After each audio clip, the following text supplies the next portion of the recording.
สักจามันนี่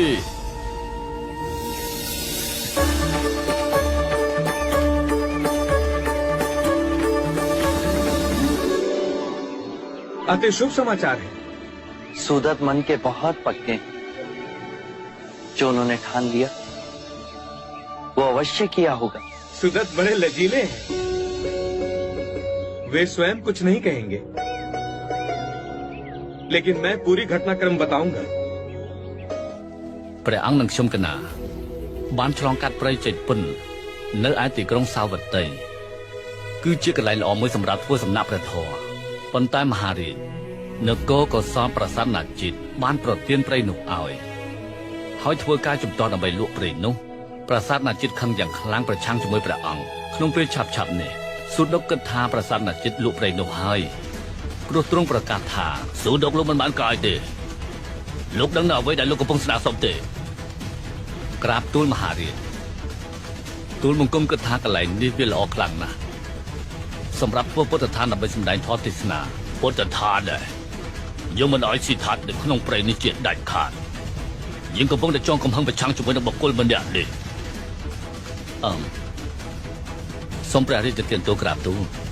ពេលនេះព្រះអង្គមិនមែនជាស៊ីថាត់ទៀតទេពេលនេះព្រះអង្គខ្លាចទៅជាព្រះពុទ្ធហើយព្រះអង្គកំពុងតែស្វែងរកផ្លូវធម៌និងភាពស្ងប់ហើយក្រាបទូល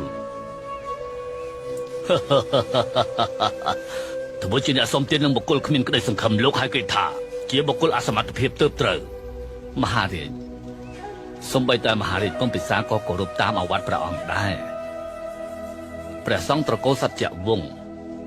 ក៏គោរពតាមព្រះអង្គដែរទូលបង្គំបានចូលទៅគាល់ព្រះពុទ្ធបានស្ដាប់ព្រះធម៌ទេសនាទូលបង្គំគោរពតាមផ្លូវព្រះអង្គព្រះពុទ្ធគឺជាបុគ្គលអស្ចារ្យបើព្រះពុទ្ធនិមន្តមកទីក្រុងសាវត្តីនេះដូច្នេះប្រជាជនអាចទទួលផលប្រយោជន៍ពីព្រះអង្គបានមិនអីទេពេលនេះយើងប្រគល់ព្រៃនោះទៅឲ្យលោកចោះសម្រាប់តែទីលានរត់ប៉ុណ្ណឹងទេប៉ុន្តែលោកត្រូវយកមាសប្រាក់មកក្រាលឲ្យសពពេញដីទៅ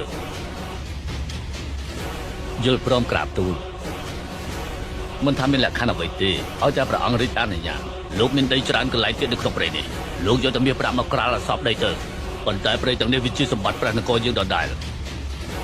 លោកត្រូវចំណាយប្រាក់ឲ្យគ្រប់ម៉ែត្រទៅលើផ្ទៃដីអស់នេះបើប្រាក់របស់លោកក្រាលមិនសពដីទេលោកកុំសង្ឃឹមឲ្យសោះទូលបង្គំនឹងព្យាយាមអស់ពីសមត្ថភាពមហារាជខ្ញុំកណារន្ធត់ចិត្តណាស់នៅពេលដែលបានលើរឿងនេះកើតឡើងចំពោះសូដុកដែលប្រាសាទណាជាតិបានទៀមទាបែបនេះសូដុកមានអារម្មណ៍ដឹងច្បាស់ពីការសរសើររបស់គាត់បានបំពេញជំនឿរបស់គាត់បានហើយគាត់អាចរកមាសប្រាក់បានយកមករោយឲ្យគ្រប់ម៉ែត្រទៅលើផ្ទៃដីនោះហើយដីនោះក៏គ្របដណ្ដប់ទៅដោយមាសនៅក្នុងព្រៃស្រោងសូដុកបានយកទ្រព្យសម្បត្តិទាំងអស់ដើម្បីយកមាសប្រាក់ប្រើនៅទីនោះហើយក៏យកមករោយនៅលើផ្ទៃដីនោះសពទីកន្លែងទាំងអស់ដែរដើម្បីជាភាពជំនឿរបស់ញោមសូដុក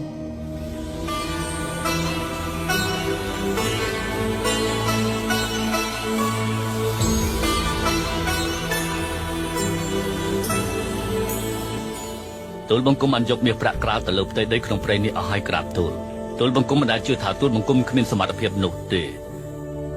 នេះមកពីការគោរពរបស់ទូលបង្គំចំពោះព្រះពុទ្ធជាម្ចាស់ហើយទើបទូលបង្គំសម្រេចបានដូច្នេះលោកពិតជាមានជំនឿជ្រះថ្លាចំពោះសិទ្ធិខ្លាំងណាស់ទើបលោកប្រមូលទ្រព្យសម្បត្តិខំរកអស់មួយជីវិតមកធ្វើបែបនេះព្រះអង្គមិនមែនជាសិទ្ធិទេក្រាបទូលព្រះអង្គកំពុងតែស្ថិតនៅក្នុងសភាពនៃការត្រាស់ដឹងហើយព្រះពុទ្ធគឺជាទ្រង់ញាណព្រះអង្គបានសម្រាប់នៅព្រះសពញ្ញាណមិនថាព្រះពុទ្ធនិមន្តណាទេព្រះអង្គតែងតែមានពន្លឺឈរពណ៌រាំងសីចេញគ្រប់កន្លែងមហារាជបានឲ្យទូលបង្គំធ្វើអ្វីដែលទូលបង្គំពេញចិត្តហើយមិនធ្វើប្រហែសទៀតទ្រព្យសម្បត្តិគឺជាវត្ថុក្រៅខ្លួនទូលបង្គំទេវាគ្មានន័យសម្រាប់ទូលបង្គំទេមហារាជមនុស្សលោកគ្រប់រូបទាំងអស់ដែលរស់នៅព្រោះតែគេឈ្មោះរបស់ពួកគេញោមកំពុងតែស្វែងរកសេចក្តីស្ងប់និងសេចក្តីសុខនៅក្នុងជីវិតបុគ្គលបែបនេះពិតជាកម្រមានណាស់អនត្តាមានន័យថារូបកាយមិនមែនជារបស់ខ្លួននៅទីបំផុតគេក៏បានយកទៅឆ្ងាយឲ្យនៅលើផែនដីរកប្រយោជន៍គ្មានដូច្នេះហើយ ត្រូវស្វែងរកបរមសុខនឹងគេឈ្មោះដើម្បីបន្សល់ទុកជាសម្បត្តិមិនសាបសូន្យគឺដូចជារូបបាំងទុក្ខំសុខំដែលជាប់ពាក់ព័ន្ធជាមួយខ្លួនឧបាសកបានលះបង់ទ្រព្យសម្បត្តិលះបង់អាស្មិមានះសេចក្តីកំណាញ់និងរឿងសាមងនៅក្នុងចិត្តទាំងអស់អាត្មាសូមអរគុណចំពោះសន្តានចិត្តសប្បុរសរបស់ឧបា ខ្ញុំ ស ក ក ណ្ដាសង្ឃឹមថាព្រះអង្គនិមន្តទៅកាន់ព្រៃនោះ ប្រកាសហើយអាត្មាប្រកាសជានឹងនិមន្តទៅទីនោះសូមត្រឡប់ទៅអាស្រមរបស់ទ្រង់វិញចុះកណានឹងនិមន្តបិណ្ឌបាតបន្តទៀត